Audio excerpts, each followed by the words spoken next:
point is the impact should not be overstated, and keep in mind there are proposals for Westchester and for Long Island as well, so it won't just be New York City. Hi there, it's WAMC News Director Ian Pickus. And on this episode of the WAMC News Podcast, we speak with New York State Comptroller Tom DiNapoli. This part of the year is typically a downtime in the world of New York State government and politics, but in recent weeks, Democratic State Comptroller Tom DiNapoli has issued warnings about state budget gaps, underwhelming casino revenue impacts, and the chances for the state to reach its clean energy goals. Joining us now to discuss all of that is Comptroller Tom DiNapoli. Welcome back. Hey, Ian, great to be back with you. And the work of the State Comptroller's Office does not subside over the summer. We are year-round and always on top of it. So thank you for mentioning that we're still issuing some very important reports. Well, you were in the Assembly, which at the time was a part-time job. How do the two jobs compare? Oh, that's an interesting question, and I'm often asked.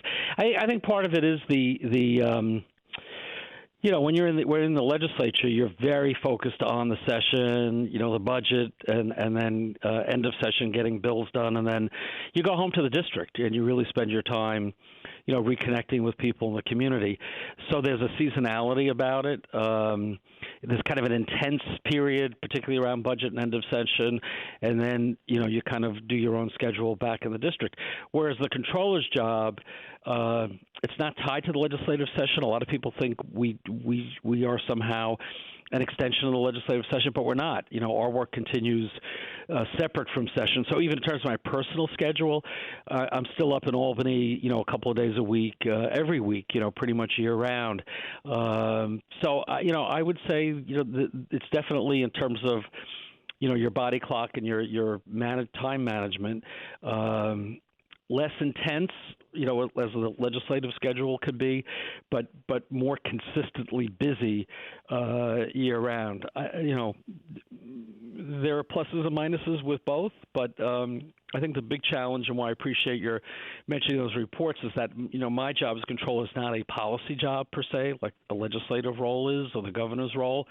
So besides the state operations that we do, paying the bills and getting the payrolls done and the pension checks out, we try to inform the policy debates that go on in the legislature with the kind of reports that we put out, whether that's on budget issues or tax revenue or the renewables report that we just put out or casino revenue. It's really meant to start to say, as you're looking at these issues to the public and the legislature, have a more thoughtful analysis based on data, and that's what we try to put out there. So it's a very different role, but I think that having been in the legislature has been helpful to me in this role, and hopefully what I do in this job helps the legislature with what they struggle with. Well, let's take those reports one at a time here. To begin with, you say that New York is facing a budget gap totaling more than $36 billion through 2027. And the state budget division forecast has changed a little bit. You have consistently called for transferring more money to the rainy day funds. Why is that budget gap growing as you see it? It's for a couple of reasons. I mean, the most obvious one is that the economy is uncertain at this point, and we have seen a reverse in recent months. For a long time, Ian, when we've talked in the past, we kept reporting that tax revenue is coming in higher than projections. What happened shortly after the budget was completed and the tax collections were finalized, after April 15th, we found the opposite, that tax revenue was coming in below projections. So Division of Budget has taken down their revenue forecast, I think appropriately so. And some of that has to do with the fact that Wall Street Financial Services is not doing as well as they had been doing coming out of the COVID recession, if we could call it that. It's not that Wall Street isn't making money, just not making as much as they had been in recent years. And not that we're totally dependent on Wall Street, because we're not, but certainly that it's over 20% of our revenue. So when Wall Street is not as profitable, the bonus payments aren't as high. We're affected by that. We also see a net migration of taxpayers at the higher end outside of New York, moving out of New York. It's not the stampede that some of the critics say, but there has been a loss, and we have to recognize that because we are so dependent on the personal income tax.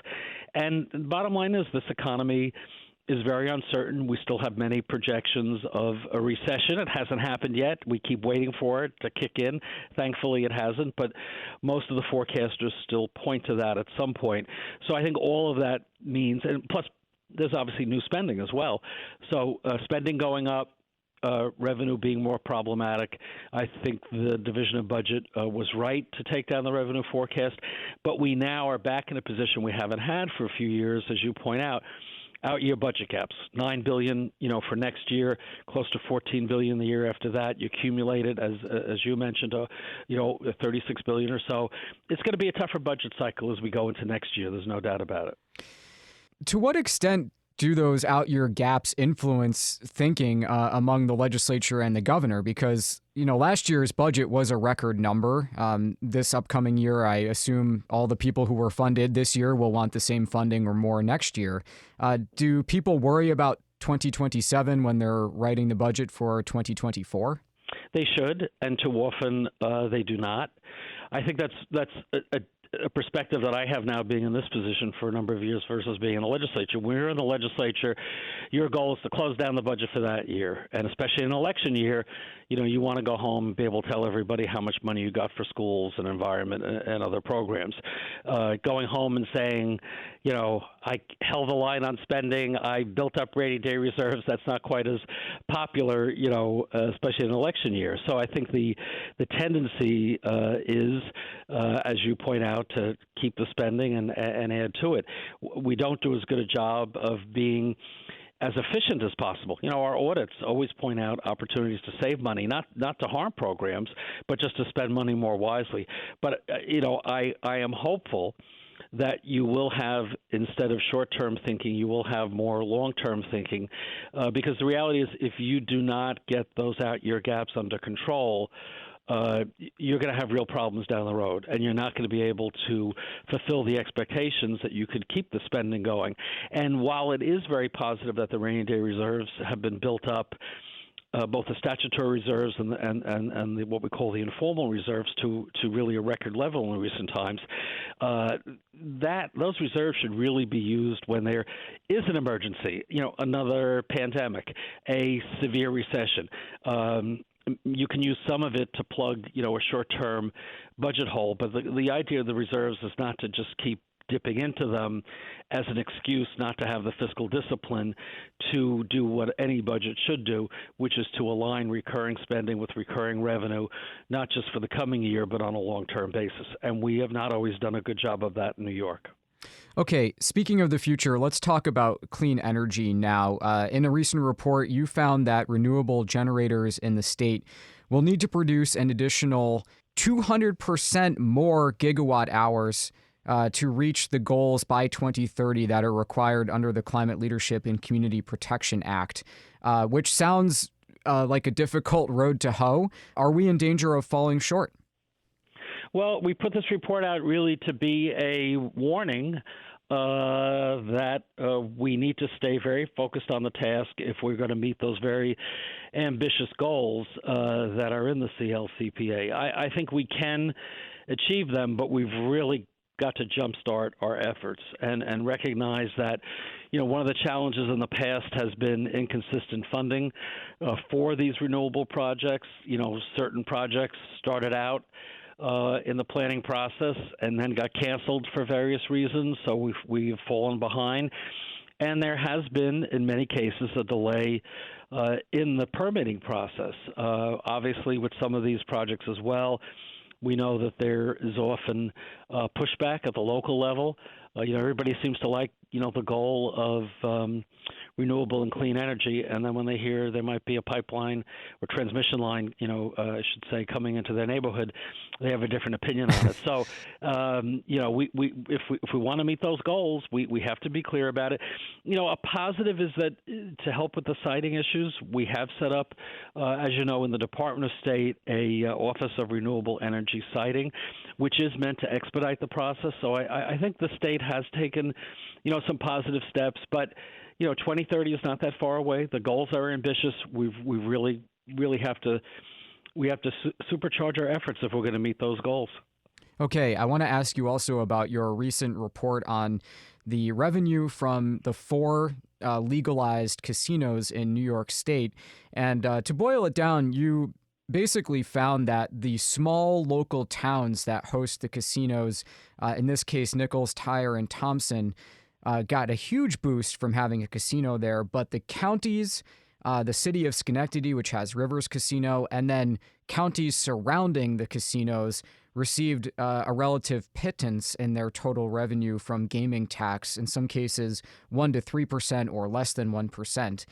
So I know you've been critical at times about building revenue around gambling taxes and so on. Is New York's move to legalize casino gambling falling short on its promises? The short answer is yes. And as you point out, we've kind of raised that concern in the past. And, I said in previous discussions on this, it was not my place to say, yes or no on casinos. But, the experience, I think, always has been that if it's sold as this great revenue enhancer to local governments, the projections never come true. And I think that's what we validated in this report in terms of the direct revenue coming to the local governments. And part of why we did this report, as you know, downstate, the big discussion now is citing of 3 additional casinos. So again, whatever the final decisions are going to be, local governments need to not have an exaggerated expectation of what the revenue impact is going to be. So we really put this out, to be a warning mostly to the counties as you're putting your budgets together. If you have a casino sited there, or it will be one of the new host counties with the 3 additional ones that are coming online, do not overproject what you think the revenue is going to be.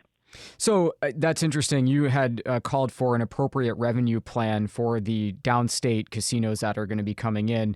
And New York City is obviously different than some of the upstate locations that got casinos in the first round of this.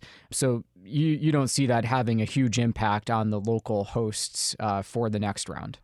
Well, I think the point is the impact should not be overstated. And keep in mind there are proposals for Westchester and for Long Island as well. So it won't just be New York City, although I think conventional wisdom is that there will be one cited in New York City. We don't know that for a fact, but probable.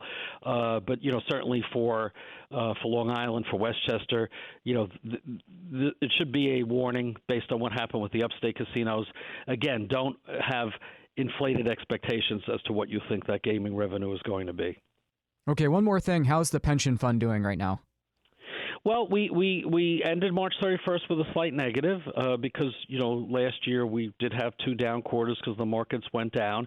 The good news is we went into this more volatile time as a well-funded pension plan, so we're still over 90% funded, which is the most important number, and very few public pension plans in this country are as well-funded as we are. And what we see in, the preliminary numbers since March 31st, is that the fund is doing better. The stock market, as everybody knows, has started to bounce back.